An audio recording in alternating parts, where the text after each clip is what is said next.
Здравствуйте, друзья! А у нас в Москве снова наступила зима. А значит, снова будем тонуть в воде, снова откачивать, а порой нечем и некуда. Значит, утопать на передержках. Только разгребли весь ужас после зимнего потопа. И вот опять. Снег на передержках– это не просто снег. Это беда во всем. И не только грязь, но главное– вода. Вот такая вода у меня льется из-под крана.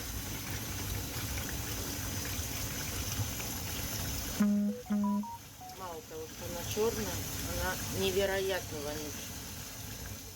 Вода льется из крана жуткого красно-рыжего цвета, цвет глины. Это дренажные канавы по участку проходят в глинистой земле, стекаются в колодец, который протекает между кольцами и который надо снова промазывать герметично, а значит вызывать специалистов. Осенью была уже такая беда на одной передержке. Теперь вот на другой. Собаки отказываются пить такую грязную, вонючую воду. А скоро лето, и воды надо будет много. В итоге воды питьевой нет, вонючую рыжую они не пьют. Эту проблему передержки должны решать из денег за оплату самих передержек. А передержки снова не оплачиваются нами. Вы задаете вопрос, а почему не оплачивалось? Да потому что собранного хватало только на покупку корма. Корм впритык. Вы помните, да? То корм на 170 тысяч на 4 передержки, то корм по 13 мешков хватило собрать. А еще весной все передержки потребовали купить обработки от клещей, потому что весна и клещи буйствуют. И все знают, что лечить пироплазмоз дороже в миллион раз, чем купить капли от клещей. Поэтому еще были расходы на обработки от паразитов и вакцины от бешенства. Да, и не везде удалось купить, даже если самые дешевые препараты. 20-30 тысяч на передержку. Да, проблемы не заканчиваются и не закончатся. А знаете почему? Потому что собак не разбирают. Мои колоссальные потуги по титрам, на них тоже надо найти деньги, безумные, 12 тысяч за собаку. Хоть на одну-две собаки, но где-то выжить из денег корма или из денег вакцин кое-как. Оплачиваю титры одной или двоим, которых, может быть, возьмут в Европу. И желательно предугадать, кого же выберут, и сделать этот анализ за 3 месяца выбранным и может быть, то есть пальцем в небо, а может не выберут. А здесь, в большой России, у нас мало людей, и они никому не нужны, даже без титров, даже бесплатно. В марте пристроила одну небольшую 13-килограммовую собачку, радовалась, но недолго. Вернули, без причины. Не пристроишь здесь, не нужны они. А для редких пристройств в Европе нужны деньги на титры.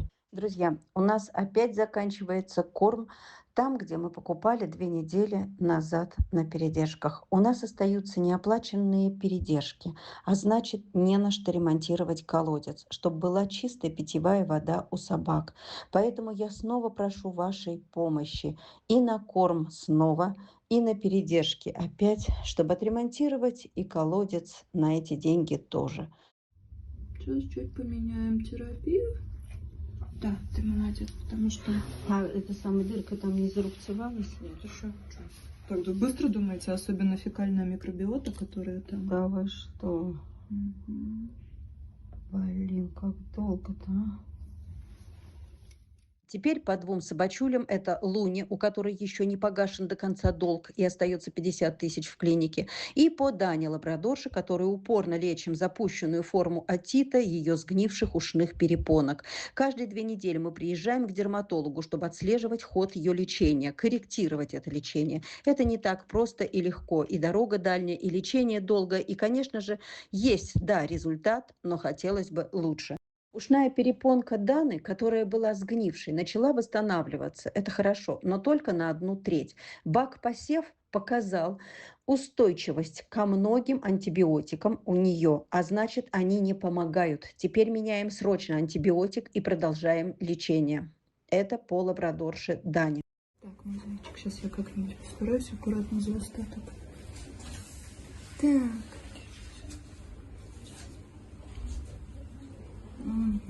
моя, да-да-да, все хорошо. Ой, Солнышко. только бы не отит. Он там есть, но мне кажется, он тут будет полегче, чем этих дам. Так. Ты моя, да, девчоночка, хорошо, молодец. Ну, то есть он здесь есть, но мне кажется, он тут грибком просто будет. Не знали мы, что еще. А почему он возник? Он мог возникнуть А у после... нее драная рана была, ну, то есть после ухо дран- раскрытое. Вот такое раскрытое ухо и повлекло... Туда попадает все. Ухо это Ага. в том числе, оно же закрытое должно быть. попадает, почесала там всякая Ну, гадость, да, Она ногтем? пошла, ну, то есть мордочкой своей там поелозила где-то, ухо открытое, это закрытое, тут раскрытое. Боже мой, опять проблема. Ну, вот тут поменьше, видите, ушко закрытое, оно поменьше, Мгм. а здесь вот... И теперь у нас нарисовалась проблема с Луной. Все ее раны, слава богу, зажили, даже обросли шерстью. Казалось бы, все хорошо, но нет. Так как уха у нее теперь нет откушенного, и в это ухо может попадать любая грязь, инфекция, бактерия на улице, и начаться бактериальный отит, что у нас и произошло. Когда она ходила вся в бинтах, замотанная, как чучело, было все более-менее, но раны от бинтов заживали плохо. Врач посоветовала избавляться от бинтов, и это логично. Но теперь туда, в неприкрытое ухо, попадает пыль, грязь на прогулке и от расчесываний. В общем, теперь у нас отит и в ухе Луны. Правда, начинающийся хорошо, что успела догадаться и показать ее доктору. Друзья, это все очень тяжело. Тяжело лечить. Тяжело, когда нет передержек в долгую, поблизости или за сносную цену. Тяжело, когда нет денег ни на лечение, ни на транспортировку до клиники и обратно. Нет денег на оплату врачей, анализы, промывание, лекарства.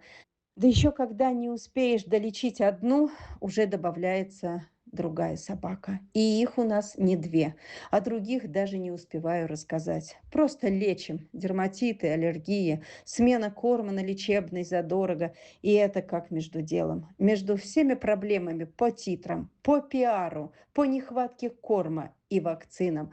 Для всех по проблемам колодцев, воды, вывозу контейнеров с мусором и фекалиями. Этим можно вакцинироваться, а этим нельзя, пока лечится. А кому можно, им не всем передержкам выпадает счастье получить препараты от паразитов и вакцины. У кого-то есть вакцины, у кого-то есть корм в остатках, кому-то надо сдать титры, но нет прививок, а без них, без прививок не сделать титры.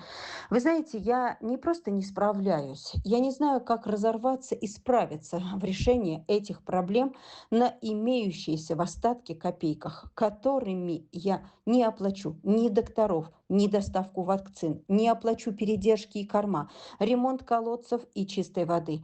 Меня не слышат передержки, да они и устали слушать. Они, в принципе, тоже люди и тоже устали от безнадеги решения проблем. И пить нечего, и собак вы не разбираете, и титров нет, чтобы уехать хотя бы десятку собак, если будут выбранными. Да, друзья, понять этот ужас может только тот, кто это прошел и в это окунулся. Основная проблема – это безденежье. Даже если бы было чем оплачивать и передержки, и лечение, и вакцины, и титры, и ремонт воды, и корм покупался бы не по 13 мешков, а тонны на такое количество собак, и то можно сойти с ума. Но когда на все это нет денег, то один человек это не решит. Не решит ни одна передержка, не решу и я как куратор. Мы переходим на неконструктивную форму отношений с передержками. Кроме скандалов и бросаний телефонов, страдают от этого собаки. И дальше продолжаем выживать без денег, без оплаты до очередного скандала или до чьего-то инфаркта. Если есть силы и желание сохранить собак, помогайте. Но одна я не решу ничего.